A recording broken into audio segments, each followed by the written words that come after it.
Hello, this is the first video I've posted in a while, and I thought I might do something a little different from my usual fare. What follows is not a work of engineering technical content, rather what follows could best be described as a bit of engineering philosophy. If you're not into that sort of thing, feel free to leave now. This isn't something clear-cut or objective. When I walk through the equations of statics, there is little room for opinion. Math is math, physics is physics. Materials have certain strains and stresses. They will either deflect too much or they won't, etc. Some might say that ideas of meaning and purpose have little purpose in engineering education. These topics force students to leave the comfortable realm of mathematical surety and certainty. Still, I believe such discussions are necessary and beneficial. They are the bedrock of the engineering discipline and the foundation upon which all of engineering ethics are built. This video is not a formal exploration of engineering ethics. There are numerous excellent courses that explore such topics. Here, I wanted to share some of my own thoughts on what it means to be an engineer in the 21st century, and more broadly, what it means for humanity as a technological species to exist in this time. We are at a fundamental transition point for our species, the likes of which we or no other life form in the entire history of this planet has ever had to face. In this video, I'm framing this breaking point as childhood's end. What I'm going to lay out here is not something incredibly novel or previously unexplored. Entire libraries have been written on the topics this video will touch on. Rather, here I just wish to explore a way that we might consider some of the greatest issues of our age. Now, those of you familiar with classic works of science fiction may recognize the title Childhood's End. This is the title of a famous and excellent novel by the late master of the genre, Arthur C. Clarke. I won't spoil anything of that story, but both the ideas I will discuss here and Clarke's famous work focus on themes of a time of fundamental transition. A time when old ways of living and thinking give way to new ways of existing and interacting with the world. Both discuss the human species moving, by necessity, to a more developed state of being. The ideas I will discuss here have little in common with Clarke's famous work, aside from broad major themes, but I felt I should acknowledge the shared titles. What does it mean to be a child? That is a question that could take a lifetime to answer. But here I wish to explore childhood from a largely material perspective. From this perspective, the first characteristic of childhood that I will define is material dependence. We each come into this world utterly dependent on those around us. Usually this is parents, but other caretakers could also serve such roles. When very young, we cannot even eat or dress ourselves without assistance. Even after we have learned these rudimentary skills, we are still completely dependent on others for our material needs. We have needs of food, shelter, education, and 100 other things. As children, these are simply provided to us by our parents or caretakers. A second key characteristic of childhood is freedom from consequences. Children, especially young children, are largely free from the consequences of their actions. If a young child makes a mess of their home, their parents or guardians will remedy it. Very young children can act nearly completely free from the consequences of their actions. Their parents watch over them, freely providing all their needs and sheltering from all of their consequences. This is the simple material essence of childhood. In this context, the definition of adulthood comes from a contrast with childhood. As adults, we are responsible for our own needs and must live with the consequences of our own actions. If an adult does not work, they do not get paid, and thus they cannot provide for the necessities of life. An adult is also responsible for their own surroundings. An adult quickly learns that if they don't clean and maintain their home, it will rapidly degenerate into squalor. As an adult, you are materially responsible for your own necessities, and you are fully susceptible to the consequences of your own actions. This is the simple material essence of adulthood. The transition from childhood to adulthood is the lengthy and often painful process of growing up. Through many years of education, trial, and error, we eventually learn to grow from children into adults. We learn to provide for our own needs and to take responsibility for the consequences of our own actions. Humanity began in a state that, in a material sense, was analogous to childhood. Before humans developed the most rudimentary of technology, they simply lived off what the land would provide. The earliest humans hunted and gathered. The land directly provided all that they needed, and they simply needed to go out and obtain it. What people ate in each region was what would naturally grow there. The human population in each region was limited to the edible calories that could be produced by the native flora and fauna. Humans bred neither plants nor animals. The natural state of the land determined both the number of humans and the lifestyle they would live. Humanity, in its early stages, was also largely free from the long-term consequences of its actions. Early humans couldn't readily produce any harmful substances that long persisted in the environment. Human numbers were kept low by the necessity of living off what the unaltered land could provide. Pandemics were unheard of, and early humans lacked the means to have any meaningful effect on the function of the planet's major climate systems. Early humans, while certainly having the same intellectual capacity as modern humans, lived in a material relationship with the world analogous to the material nature of childhood. The childhood of humanity, like the childhood of an individual, did not end at a single moment in time. Rather, the species has been undergoing a long and painful adolescence. For the past 10,000 years of human civilization, we have moved further and further away from a material state of childhood. We learned to plant and breed our own crops and livestock instead of relying on what the natural, unaltered land could provide. We learned to create new materials not found in nature. We gained an ever greater understanding of the nature of the world and its fundamental workings. We have applied this knowledge to expand our numbers to far beyond those of our prehistoric ancestors. We have increased our standard of living to previously unfathomable levels. We have greatly lengthened our average lifespans and can now treat maladies and diseases to a level our ancestors would have considered as magic. Consider the necessities of food and water. Today we rely very little on nature to directly produce these things. We grow the bulk of our food products in highly mechanized farms from genetically engineered seeds in soils enriched by man-made fertilizers. We rely on complicated waterworks to clean our water and deliver it across vast distances. We construct climate-controlled homes rather than relying on whatever caves or other natural habitation nature might provide. Very few of our necessities are provided directly by the natural world. In terms of material provision, we have moved away from a direct reliance on nature for many of these things. Since the dawn of human civilization, we have grown greatly in this aspect of adulthood. Mostly, with some exceptions, these changes have been welcomed as they have come along. The general rule has been that these changes increase human health, happiness, and comfort, thus they have always been relatively easy to adopt. A growing child will very rarely experience sorrow at the fact that they're growing taller. That aspect of adulthood has few downsides and is thus easy to accept. However, the second aspect of humanity's approach to adulthood has proven much more difficult to accept. The most painful aspect of humanity's adolescence has been learning to accept the consequences of our own actions. Specifically, I refer to the consequences of the actions of humanity taken as a whole. Many of our traditional cultural beliefs and norms reflect a theme that humanity is small and insignificant in its ability to affect the world as a whole. In our earliest times, it was perfectly sustainable to discard what little refuse that would be created.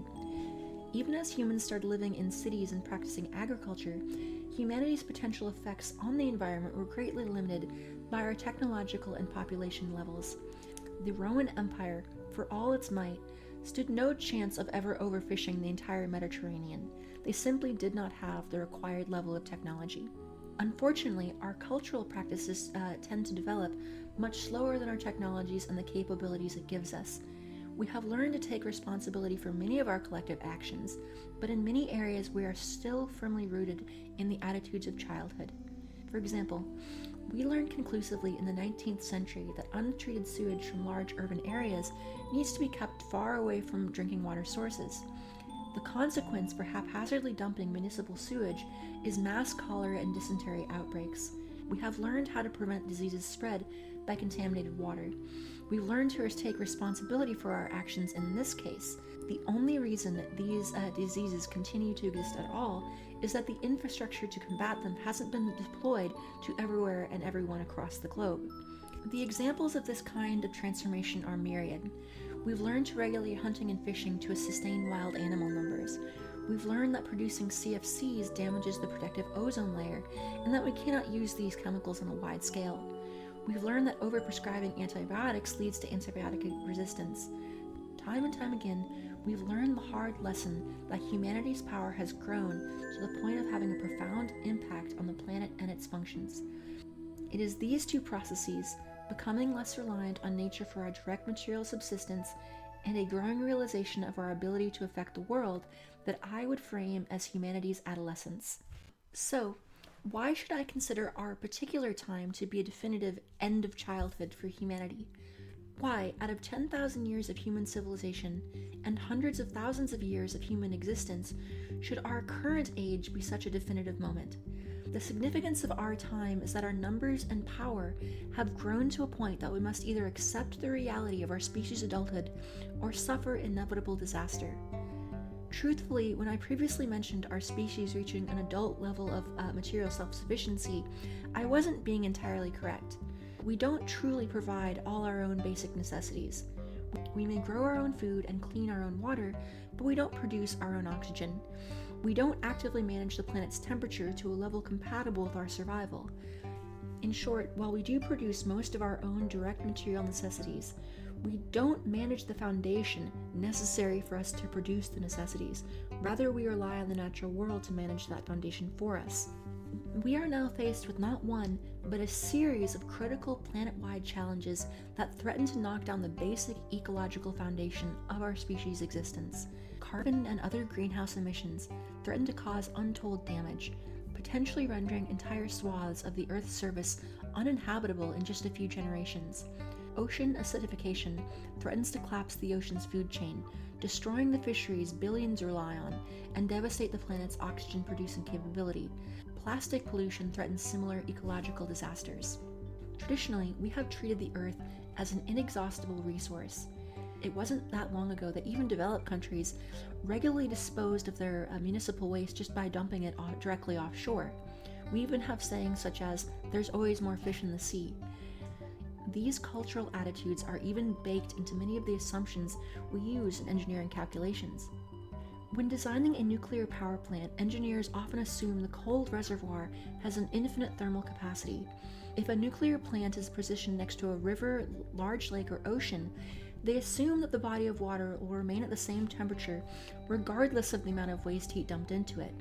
When calculating the efficiency of a coal-fired power plant, you rarely if ever consider the loss of efficiency that comes with an increasing atmospheric CO2 concentration. Now, these are perfectly reasonable engineering assumptions. A nuclear plant's efficiency does slightly decline as it pumps more waste heat into its cold reservoir, but the effect is negligibly small. Basic chemistry will tell you that the efficiency of a coal plant will decrease as it emits more CO2 in the atmosphere, but the effect is again negligible. Cities don't typically require that civil engineers account for the effects their development plan will have on urban heat island effects, because the effect from one neighborhood development is insignificant. Each of these things are small, but they're not zero. When applied on a sufficiently large scale, things negligible in individual instances can become quite significant indeed. Engineering is replete with many examples of treating the Earth as an unlimited resource in one context or another. In short, engineering itself is in no way immune to the effects of cultural beliefs and norms. Engineers have started considering environmental impact more and more in recent decades, but in many ways we still treat the Earth as an inexhaustible resource. In the past, it was, if not acceptable, at least survivable, to ignore the effects humanity has on our planet and its basic functions. A city might invite an epidemic of cholera by not providing for basic sanitation, but they weren't going to threaten the very survival of the human race. Today, we have reached a point where that is no longer true. Our numbers have grown large enough, and our technology great and powerful enough, that the consequences of our collective actions now threaten our very survival. Or at the very least, they threaten the survival of our current global civilization. If humanity is to survive the consequences of its own actions, it must grow and advance into full adulthood. So, what does a humanity fully embracing its adulthood look like? Many might be tempted by the perennial urge to return to nature. If humanity of centuries past could live sustainably, perhaps simply returning to their way of life is the answer. However, this cannot be the case. First, our numbers are simply too large. In 1800, the global population was approximately 1 billion. Now it is over 7 times that amount. returning to a pre-industrial lifestyle would require returning to a pre-industrial population, as 6/7 of the world's population is not going to just willingly cut their lives short. Any such drastic decrease would have to take place slowly over many generations. This would make it impossible to produce meaningful change in the time we have left. Secondly, this change would also require people to willingly accept returning to an 1800s level standard of living and lifespan. Returning to nature, while perennially tempting, is simply not a viable solution to the problems we now face. If returning to nature isn't the answer, how else might a fully adult human society react to the challenges it faces? The key property of adulthood here is to have a full acceptance of the consequences of our actions. We, as engineers or anyone else, can no longer treat the Earth as inexhaustible or immune to our actions. This may mean completely banning certain harmful technologies, or it might mean responsibly compensating for their damage. For example, consider passenger travel. The attitude of a child would be to pretend that fossil fuel-burning cars and airplanes have no effect on the climate. The Earth is big, we are small. We can't be having that much of an effect. An adult approach to this might be to outright ban all planes and cars that release greenhouse gases. In this case, we accept the consequences of our actions and have decided to just simply ban the harmful action entirely. However, an alternate means of adulthood could involve compensating for certain negative consequences rather than just avoiding them. We can readily electrify all land vehicles, but airplanes are very weight limited. Jet fuel simply has a far greater energy density per unit mass than lithium-ion batteries. Without some revolutionary new battery technology that increases battery capacity by an order of magnitude, we're never going to be able to build a jumbo jet that can travel at 500 miles per hour, powered by batteries. The physics simply doesn't allow it. However, that does not mean that jet fuel would have to be banned, even by a fully adult civilization. The alternative, compensating for negative consequences, might be employed. Fuel produced from carbon capture is very unlikely to be less than the cost of gasoline or jet fuel anytime soon. However, these still could be produced, even if at a higher price than those produced from oil drilled out of the ground. Instead of banning all combustion-powered vehicles, a government might simply ban the production of any gasoline or jet fuel not produced by carbon capture. The price of an airline ticket would go up a bit, but the jets themselves would then be carbon neutral. This is the nature of what a humanity that has truly passed out of its childhood might do. Accept the consequences of our collective actions and then determine a way to either eliminate the negative effects or to fully compensate for them. In short, a fully grown-up humanity would take full responsibility for its actions. The term Spaceship Earth has been used before, but a fully mature humanity would be pushed by necessity to quite literally treat the Earth like the spaceship it truly is. On the International Space Station, equipment constantly monitors and maintains the atmosphere inside the station. Heaters and coolers keep a comfortable temperature. Humidity control systems keep humidity levels in range. CO2 scrubbers keep the air breathable. No source of contamination is simply ignored. Such is how a mature humanity must treat the world in which we live. Such change isn't easy. Growing up never is. As a child learns to take responsibility for themselves, humanity must learn to take full responsibility for the management of our own planet. This is of course difficult from a basic cultural level. Our cultures have grown up with beliefs that the Earth will always provide, that its bounty is endless. Such beliefs must change if our species is to survive and thrive. Though the temptation to cling to the cradle will always exist, it is one that we must find a way to overcome. A fully mature humanity, as our abilities grow and develop, will inexorably move to a full management of our planet's global systems. If we have the ability to greatly affect the CO2 levels of our planet, the mature approach will be to actively manage those CO2 levels through some combination of emission restriction or large-scale carbon sequestration. The same can be said for numerous forms of pollution, such as plastic contamination, ocean acidification, etc. Regardless of the particular form considered, the first step is accepting responsibilities for the level of waste we release into the environment. The second is solving the problem through reductions or cleanup efforts. And the challenges that we face today are not the final time humanity will have to face such difficult decisions and accept such responsibility. For example, Today we worry about the warming of our planet due to carbon emissions, but we don't worry much about the raw heat output of all of our machines and industrial processes. The 200 quadrillion BTUs of energy from all sources that humanity currently uses each year is dwarfed by many orders of magnitude by the amount of energy striking the Earth from the Sun each year. If someone invented an affordable and practical fusion reactor tomorrow, our problems with carbon emissions and the greenhouse effect would be quickly resolved. However, humanity would still have to worry about the raw heat output of all of our machines. While this cumulative effect can currently be ignored, this may not be the case in the future. If we were to replace all of our energy usage with energies from these new fusion reactors, we would solve our immediate problems. However, then fast forward a few centuries.